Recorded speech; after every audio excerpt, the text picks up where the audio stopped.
地元は湯島というところになります。湯島って言っても湯島天神があって学問の神様とかそういうイメージがあると思うんですけど、本当上野の横というかもうほとんど同じような地元でやってたんで、割と繁華街がもう近いところで幼少期は育ちました。秋葉原もものすごく近くて、でそこで中学生とかぐらいの時にちょっと僕も BMX やってたりとかしてて、その先輩たちが DJ とかもやってたんで、それで DJ をやるきっかけにもなって10代の頃から DJ はやってたんですけど、でちょうどそのタイミングで地元の湯島の人間とかがバイクを乗り始めて、でそしたらバイクも乗るようになって DJ もやりながらやんちゃなバイクも乗ってっていう生活をしてたんですけど、みこしなんかももう本当10代の頃からずっと担いでたので、地元が湯島だったんで湯島のお祭りがメインでやってて、三社祭りだったりとか鳥越だったりとか行って、それも並行してやってましたね。10代の頃にやっぱり自分のアイデンティティが湯島にあったんで、下町だったりそういうカルチャーのところに育ったんで、それがずっと今でも続けてる感じですかね。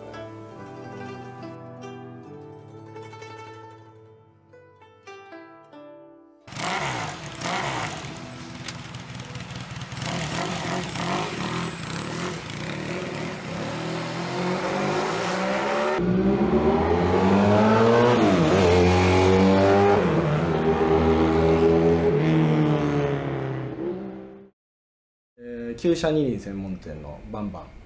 馬場です。3年ぶりに今回また出させてもらいます。でうちの店のコンセプトは、旧車、屋号の通り旧車の専門店なんですけど、旧車の専門店の中でも特にうちは、ホーク、CB250T400T とか N とかその辺の専門店でやってます。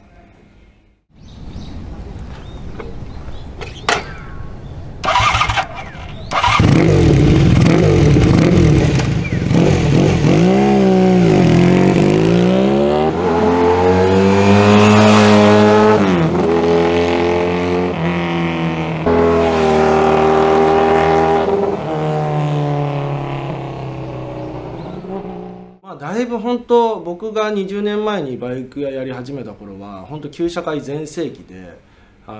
旧車会も暴走族もほぼ変わらない、もう暴走族卒業したらそのまんま旧車会に行ってやってることも変わってない、乗ってるバイクも変わらない買ったような時代だったんですけど、だんだんみんな旧車バイクにお金をかけるようになって、もう現役の暴走族と旧車会のが明らかにバイクの作りが違う、クオリティが違うっていう感じになってきたのから、その後乗り方だったりとかその辺もある程度信号守るとか、普通なんですけどね、そういうのが高速道路もお金払うとかっていう風になってきて、でもそれでも自分自身はなんか結局爆音立ててなんか蛇行運転してっ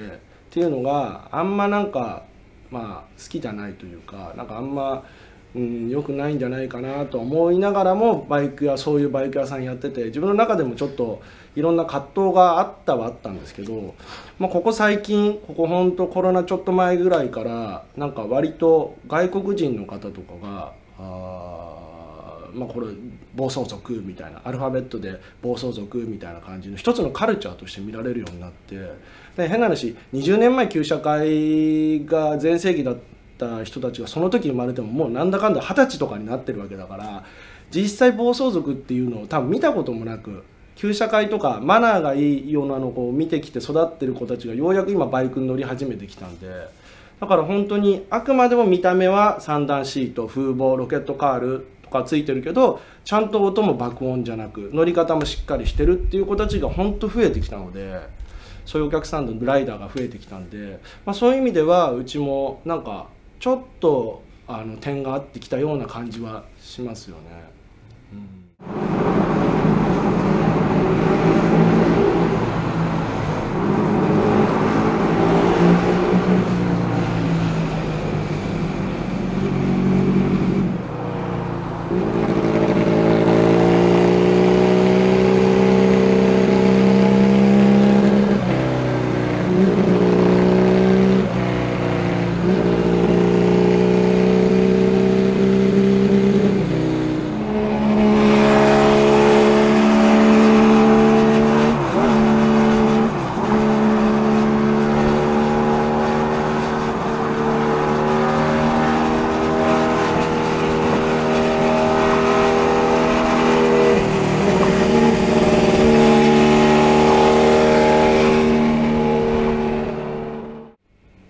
的に作品作りという、まあ作品作りっていうのがあれですけど、ドラマの結構ドラマだったりとかそういうのが多いんですよ。毎年何かしらのドラマと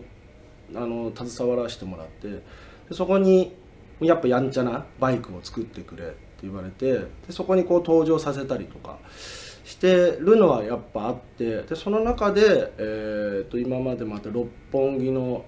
ヒルズかなんかで飾った、もうそれももうロケットカールついて、もう竹槍ついてっていうのを飾らせてもらったりとか、まああとは、まあ、ここが多分入れちゃまずいと思うんですけど、デコトラと一緒にバイクを走らせたいって言って、もう本当に属車を用意して、この看板とかがこの世界中のいろんなとこにこう飾られたりとかして、そうだからなんかそういうの、なんか海外の方の目線がもうアートとして見てくれるようになったっていうのがまず一つですよね。でそれでさっき言った六本木ヒルズに飾ったりとか、あとは今回このいうのが、これも原宿に飾らせてもらったんですけど、本当原宿の人がもう外国人が多いっていうことで、そこの FR2 っていうお店の方も言ってたんですけど、ほとんど外国人、7割8割が外国人のお客さんだから、まあそういう意味で暴走族のバイクが結構来るんじゃないかっていうことで今回依頼を受けて、今回は作ってましたね。やっぱり外国人の反応としては外国人の人の方が反応するみたいな感じなんですか？と思いますよね。外国人の方やっぱコテコテの方がやっぱ好きですよね。そうか、分かりやすい方。分かりやすいっていう。多分細かい車種でこれをバブじゃんとかっていうの分かんないとは思うんですけど、ロケットカールついて竹槍ついてサンダーシートついて長ければ長いほどこれ暴走族みたいな感じで分かるんでしょうね。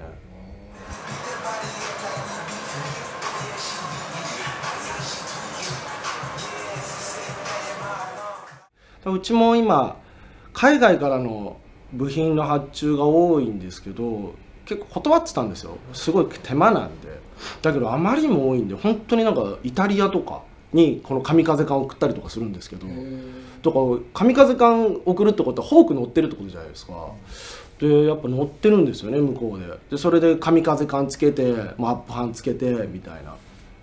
それヨーロッパ、イタリアとか？そうですそうです。なんかじゃあ、なんかでも嬉しいですよね、そういう海外の人に。やっぱ東京リベンジャーズとかアニメのあれが大きいんじゃないですかね。結構前の動画で、ね、なんかマイキーとかって、外国人の人が英語でこれマイキーだよねとかって書き込んだりとか、いろいろ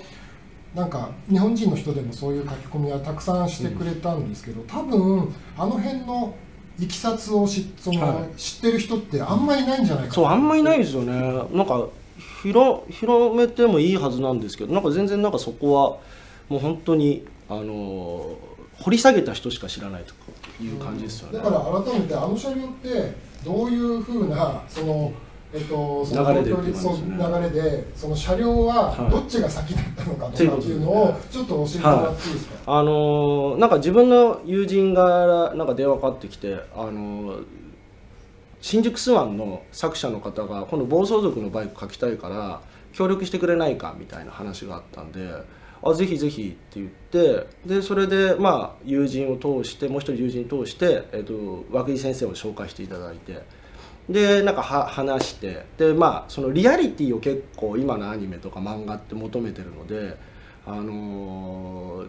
何でもいいからとりあえずその幼少期の頃話してくれって言って、まあ話して、で自分こうでしたああでしたとかって言って、でそういうのなんか全部メモってて、でそのバイクのことも何も知らなかったんで、もう1台ずつこういうバイクがこうでこうでって、バイクの音とかはこうでこうでとかっていうのを説明して全部メモってて、すごいなと思って、でそれでじゃあ実際漫画描きますってなった時もまた会って、でその仕草だったりとか、あとなんだこうバイクのなんか盗んだりとか喧嘩がこうとか、どういうとこでやってたとかで、その中で主人公がタイムリープするっていう内容だったんで、あ、そうなんだ、そういう暴走族でそんなタイムリープする漫画描くんだとはちょっと謎に思ってたんですけど、ちょうど僕のバイクがその古いバイクに現行車の足回りを入れてる、今の足回りを入れてるっていう話をしたら、それめちゃくちゃいいですねってね、漫画の舞台もその過去と未来をつなげるっていう意味で、それをちょっとそのまんま出させてくれっていうんで、もうぜひぜひそのまんまだ、ね、使ってくださいって言って、でそれで書いてもらって、も写真も撮って全部そのまんま書いてもらって、これでいいかっつって、もう全然もうバッチリそのまんまですって言って、その当時でもうこのバイク自体がもう10年ぐらい僕乗ってたんで、なんか自分の中でもまあ思い出にもなったし、で漫画からアニメになった時もこれもたまたまなんですけど、アニメの方の音入れ、このバブだったらバブ、 GS だったら GS とかっていうのを全部うちでやらせてもらったので、なんかすごくいい思い出になりましたよね。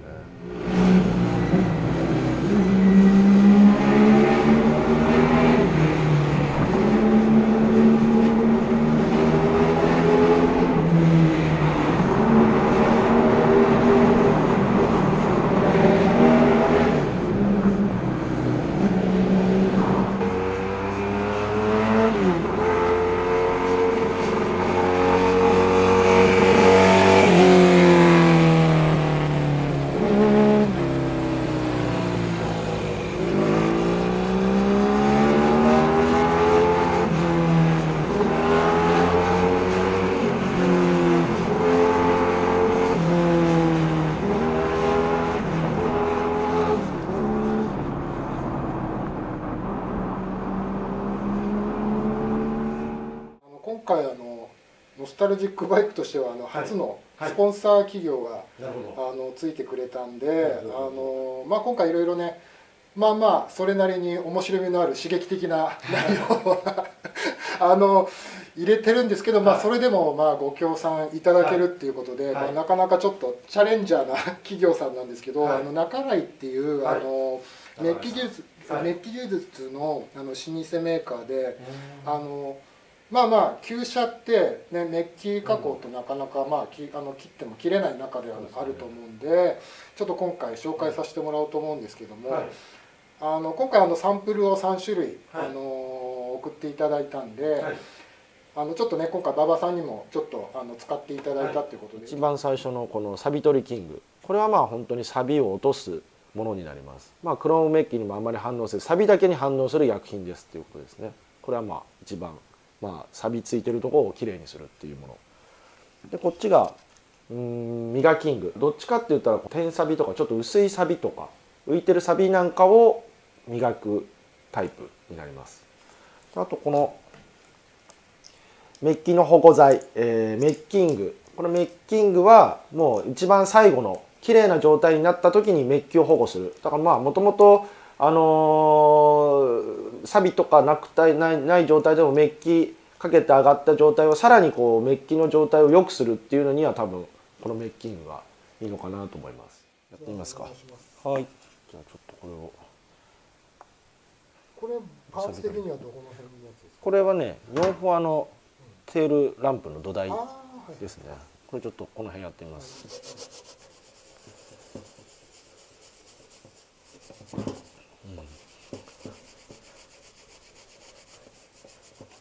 とりあえずこれで大まかな錆は取れたんじゃないですか。ね。でも本当だ。輝きはね、ここまで来たらまたこの状態だとまた錆が復活しやすくなっちゃうんで、メッキの保護のメッキングをやると腐食しづらくなるんで、長持ちこの輝きが継続されるんで、ものがあるじゃないですか、こういうものが。でその上に銅メッキがかかって、なんとかメッキがかかって、で一番上にこのクロームメッキがかかってっていう感じで、ここにこういうふうになった錆は、これこれで落とせるんですよね。これで錆は落とせるんですけど、でもどうしても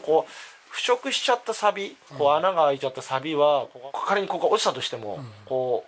こがまた錆びやすくなっちゃうんですよね。これで保護してやるっていう感じですよね。なるほどなるほど。本当はね表面がこうボコボコボコボコこうしちゃってたのは、本当業者というか僕たちが使うこうコンパウンドは、これを全部平らにしちゃうんですよ。それ削って要はこう削ってこう平らにしちゃうんで、層が薄くなっちゃうんですよ。はいはいはい、イメージで。なるほど。だから綺麗にはなるけど、また腐食してきちゃったら、また削っちゃうと今度下の地が出てきちゃうんで、やりすぎると。だからこっちを使うことによって多分このサビだけを反応させるっていう感じなんで、こう穴が開いてるところはこういうので保護してやるっていうイメージですよね。なるほど、原理的にはそういうことなんですよね。要はもうこうさせないのがまず一番なんですよ。このサビを出させないっていうのがまず絶対ですよね。こうなる前にもうこの保護剤、多分メーカーさんが押してるのはこの保護剤をしとくことによってこの腐食しづらくなるんで、もう先にこれやっとけば雨降ったらまたパッて拭いてやれるだけでいいですよ。で何回かに1回、半年とかに1回またこれをやることによってこういう腐食がしづらいっていう感じだと思います。だから錆びてから落とすよりも、そうですそうです、錆びる前にこれでちょっとでも錆びづらくしときましょうっていう。なるほどね。錆びちゃった時はもうしょうがないこういうのを使ってやるしかないんですけど。今回は中来さんの提供ということで、じゃあ中来さんありがとうございますということで、はい。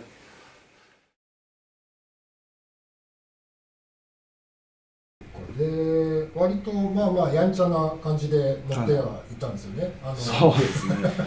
その辺ってでも馬場さんってあんまりそういう話したがらないですよね。そうです。一応商売柄こういうバイク屋をやってると、当時それこそ今うちのスタッフで働いてるコーマなんかとも正直その当時は仲が良くはなかったりとか、あとお客さんとかもいまだにちょっとお互い何も言わないけど、あの時実は揉めてたよねっていうお客さんも来るんで、あまりその辺を話しちゃうと、もちろん僕もねやられもしましたしやったりとか、だからそこはあまり細かく言っちゃうとお互いねあれかなと思って、あんま話したがんないの正直あれかな、っていうのはありますけどね。また蒸し返しちゃうじゃないけど、角があえてそれをまたそうですね。せっかく今ねお客さんとしていい付き合いはできてる人もいるんで、基本的には言っちゃいけないこともどんどん話してもらった方が後で見せてからた時にここはまずいっていうふうにやってもらった方が内容的には多分最初にセーブしちゃうと。そうですよね。ちょっと面白みがなくなっちゃう。面白みがちょっとね、なんで。わかりました。やっぱり怖いとか、やっぱりこうね、誰かと喧嘩したら、いやその先輩からなんか仕返しされるんじゃないかとか、やっぱりねそれこそ事務所がね近くに暴力団がいるのにこんな好き勝手やってて、そのうちなんか痛いの見るんじゃないか。それこそあれでしたね。僕がいない時だったんですけど、うちのなんか湯島の周りに金属バット持った原付乗ったなんか7、8人だか10人ぐらいがもうバーって僕のこと探してるんですよ。で僕の後輩とかが「馬場知ってるか?」みたいな感じで「いや分かんないっす」みたいな。それですぐ連絡来て「馬場君探されてますよ」みたいな「みたいな、そういうストレスある。でもそれがコーマたちだったっていう。でそれっていやもうねなんだろう、もうストレスでいやもう俺こういうのやめようとかっていうふうには思わなかったんですか？なんかその当時あんま思わなかったですね。でもだってもうなんだろう、引いたらまたどんどんやられるだけかなみたいな感じはありましたけどね。もう行くとこまで行っちゃう。行くとこまで行くっていう感覚もないんですけど、例えばじゃあもうやめたって言って許されないじゃないですか。やめたからじゃあだからっつってお前1週間前にこれしてたんだからって言われてやられるだけだから、とりあえずなんか強い盾だけは持っとかないとなっていう。でそのコーマさんはその当時探してたわけですよね。なんで探してたんですかね、それは。いや僕たちが上野を走ってたからじゃないですか。上野ってちょっと微妙なラインなんですよ。いろんなグループが台東区なんで、一応で僕たちからすると地元みたいなもんだし、台東区からするとなんで文京区のやつが走ってんのみたいな。そっか、馬場さん文京区だ。そうなんですよね。そっか、その辺のやっぱり縄張り意識で。そうですそうですそうです。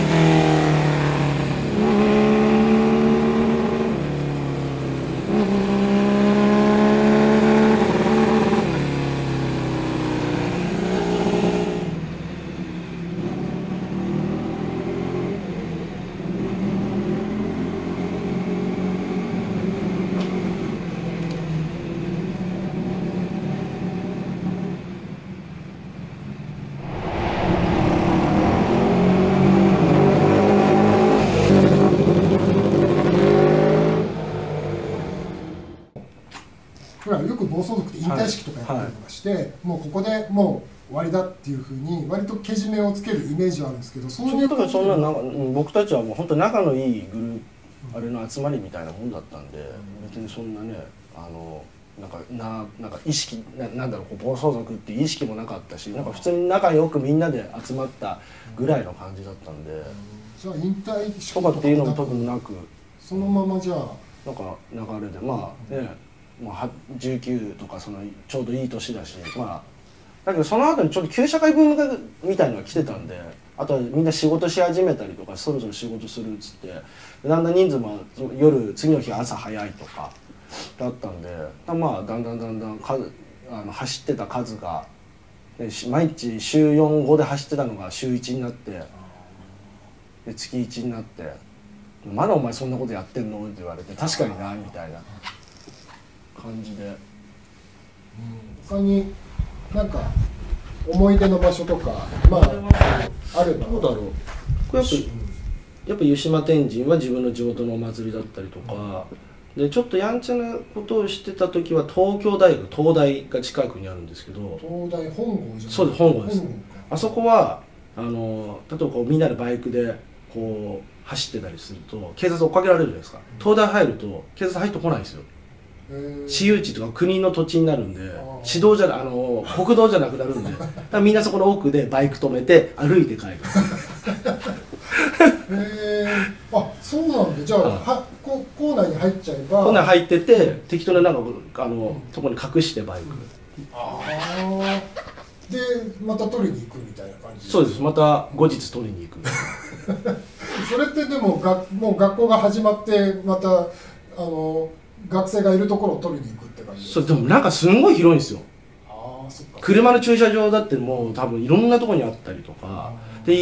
今はそのバイクが入れないようになってるんですけど、その当時はどこでもバイク入れちゃったんですよ。柵とかもないんで、だからグラウンドとかも行けたりとか、バイクのまんまいろんなとこ行けたんで、中がただそのピッてどっか止めて、なんか別にカバーかけとけば絶対わかんないんで。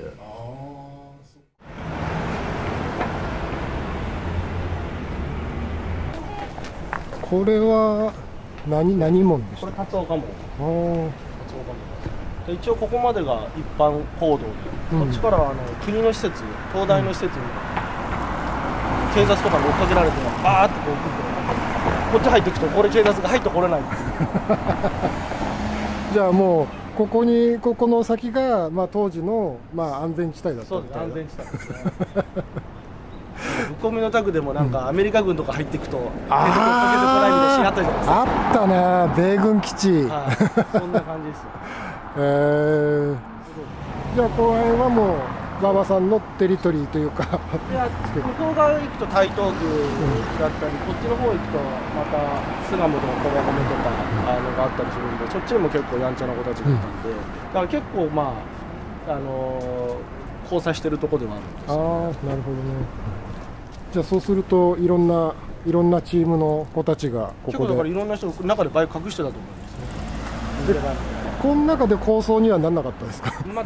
？8アウトなったりならなかったりですね。この中にサッカーのコートみたいなのがあるんですけど、そこで結構他の団体の方とは戦いごっこね。戦いごっこしたことで、武器庫みたいのがあって、自分たちの武器庫みたいなのがそこにバットとかそれぞれ隠しておいて、鉄パイプとか隠しておいて、なんかあるとここで取りに、そういう思い出の場所です。思い出の場所ですね。東大。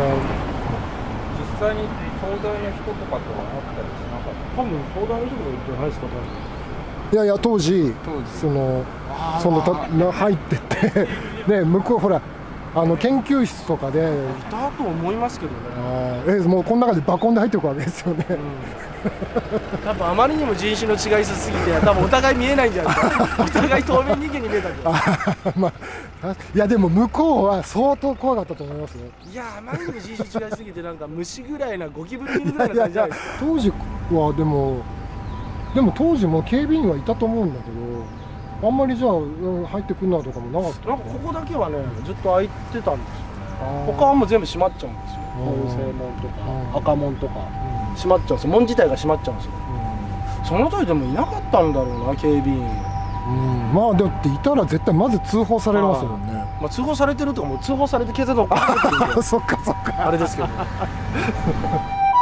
近いから知り合いで東大生とかもいたんじゃないですか。いやー、東大生知り合いいないですね。近いからっつって別にね、まあまあそうだけどみんな頭良くて入る、近いから入る人なんかいないじゃないですか。あ、そっか。近いからここ行こうかなみたいな。そして僕入ってますよ、そしたら。ある意味入ってるけどね。そうね。中には入れてるけど。いや。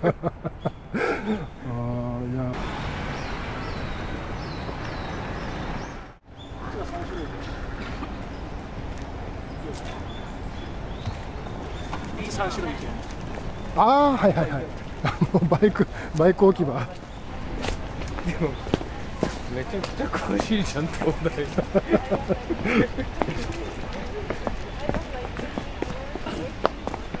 でもこの辺来てたのはでもそれ暴走族やってたぐらいだから、まあ10代の頃ってこ何しろ中学生ぐらいの時バイク乗りたい時はね、ああいうところでちょっと練習したりとかと。して。まあ基本でもそれ夜ですよね。夜ですね。でもそういう入り方ができたっていうのが結構びっくりだな。まあ昔はその辺緩和でしたよね。ね、多分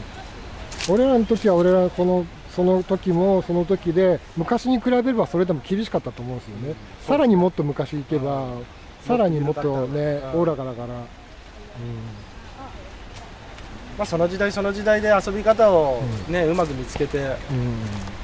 ね、確かに。できっと今のその遊び場がインターネットの中だったりとかして、これがどんどん規制厳しくなると、俺たちの時代はこんなことでね、誹謗中傷が当たり前だったのにみたいな時代なんでしょうね。確かにそうだな。で、いやあの時はおおらかだったなって言われ方をするんでしょうね。過去になっちゃえば。もう僕がもう幼稚園も小学校も中学校もここで地元で行ってたんで、湯島天神はそれこそバイク乗り始めたところも同時ぐらいにみこしお祭りやり始めて、でそれがこの湯島天神がスタートだったんで。ああ、そっか。じゃあバイクじゃねえや、おみこしのきっかけがここだったって感じですか。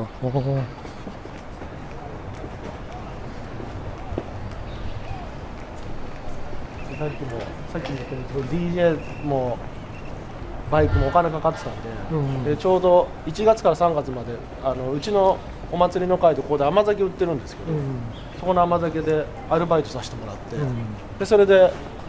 お金貯めてバイク買ったりしてたんですよ。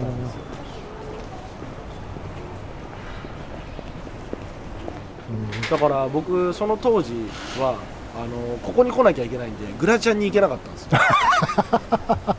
ああ、バイク乗ってる時これが終わっていくんですよ、グラチャンに。それはいけないっていう、ここに来なきゃいけないっていうのはその祭りの会を優先にしてたんで、で終わって12時半ぐらいから行くんですけど、12時半に行った時点でもう封鎖されちゃってるんで、だから僕らは1月1日行ってました。1日ずらして。それはあれでその時は車でじゃなくてバイクで行ってました。たどり着けたことないですけどね。それはなんで。いやもう検問とかがすごくて、そっかそっか。川口湖あたりまで行けたのかな。そこで捕まるわけ。い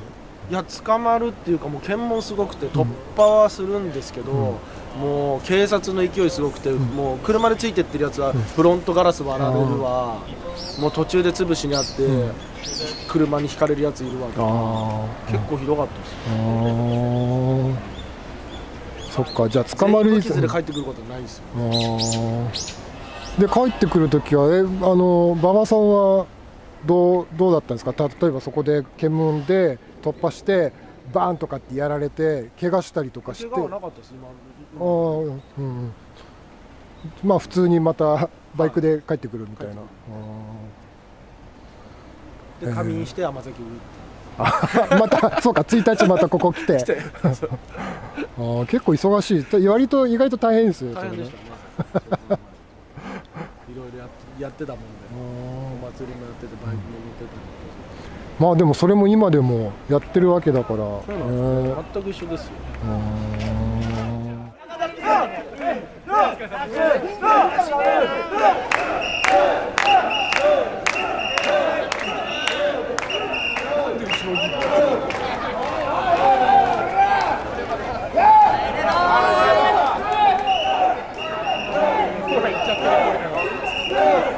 今肘がもろ冷気に顔面入ったからね。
今こうインバウンドとかで海外から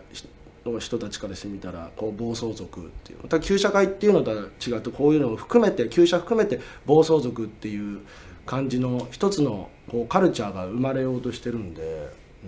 本当のそのまんま暴走族になっちゃったら暴走族っていうカルチャー、アルファベットの方の暴走族っていうカルチャーがなんかなくなっちゃった、要はギャングとかマフィアみたいな感じのイメージになっちゃうと思うんですよね。今でこっちでいうハーレーとかそのカフェレーサーっていう一つのカテゴリーで暴走族っていう感じのができれば、でカフェレーサーだともともとはねちょっとやんちゃなグループがやったっていうそのストーリー歴史がある中で暴走族っていうのも昔はこうだったんだよ、だけど今はこういう一つのバイクの一つのカテゴリーなんだよっていうふうになるのが一番いいかなと思うんですよね。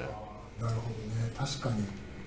ね、カフェレーサーなんかも割と正統派カフェレーサーなんだっていう子で、国産をね、セープ派にしてナンバーも上げてるやつなんか、あんなカフェじゃねえんだ、正統派はこういう由緒正しいもんなんだって言ってる人もいるけど、それってでも今多分そういう日本でそういうことやってる人たちがマナーがいいからそういうふうに見られてるけど、もともとはあれもただのイギリスの暴走族ですよね。そうですよね。そうだからただそのカフェレーサーっていうの一つのカテゴリーにもなったじゃないですか。だからなんかそういうふうに暴走族、アルファベットで暴走族っていうのは一つのカテゴリーになりつつあるので、そうバイクの一つのカスタムという、一つのジャンルなんで、なかなかね日本から生まれるのも少ないじゃないですか。ね、暴走族っていう一つのカテゴリーが生まれたらもう面白いですよね。これは、多分元はチョッパーだとは思うんですよね。そうですね。ガラパゴスですから、日本は日本なりの育ち方で、日本車でこうその CC バーみたいのをつけて、それが3段シートになってみたいな、真似てアップ版にしてみたいのからですからね。そうですね。だからもともとそういうチョッパースタイルから暴走族っていうのが生まれたっていう、でそれが海外でも流行ってて、そうだけどそのね喧嘩とかそういうのだけはまあねそこにいい意味で置き去りにして、バイクのカスタムっていうのが海外とかで暴走族っていうのがやるとまあ面白いんじゃないかな。もしかしたら20年後30年後なんかはもしかしたら定着してれば、その暴走族って昔そんな喧嘩してたのなわけないでしょ、こういうカスタムのスタイルを言うんじゃないのっていうふうになってるかもしれないですからね。確かにね、ロッカーズもそうですからね、多分ああやってモッツとね、喧嘩ばっかしてたっていうのを多分知ってる人って意外とそうですよね。もうただそのバイクのそういうジャンルスタイルっていう感じで思ってる人の方が多いですからね。実際暴走族って喧嘩したりとか、寒波がきついとか、旧車会は信号無視するとか爆音出すとかって、そういうイメージ持たれる方はもちろん多いと思うんですよ。でも海外だと本当にこの3段シートロケットカールとかっていうのがもうかっこいいって見られてるのがあると思うんで、まあ、みんなも本当マナーよく乗ってもらえれば、一つのね日本からそういうジャンルが生まれればめちゃくちゃ面白いんじゃないかなと思うんですよね。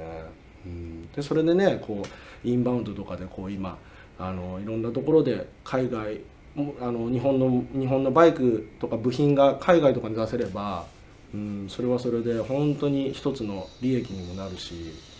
それ利益が出ることによってもっといい部品が作られたりとかして日本のこの旧車の業界盛り上がると思うんで、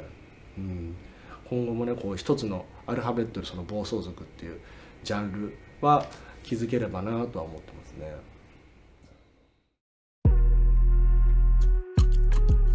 Yeah, and I just hit the bucks. Whoa. Espresso, but it's triple shot. I don't sweeten it. Y'all getting slapped on cause you sleeping in on God. Aside from me, I don't believe in shit. I'm done fucking, but she telling me to leave it in. Lot of blessings piling up that I ain't even wished for. None left over for y'all. I'm locking the fridge door at the crib, cutting hits. I read through the catalog, came to conclusion, no one's touching this. Just finished the maiden voyage, hopping off the Mayflower. Set up shot to kill them off, whatever to take power. Sing the boats, I'm at home. I'm selfish with the goals, I could give a fuck who try and get along. 6'3", you can't look me in the eyes, you ain't grown. Coming up short, reevaluate your goals. What you own, so you still lease beats. I got splits with all the bros, making sure the team eats. And I had a full time the whole time, that's a whole grind. Gave myself the credit, bought it to me with no cosign. I don't need a loan, I'm on 10, I'm my own dime. Y'all got no control, the type to sign away a whole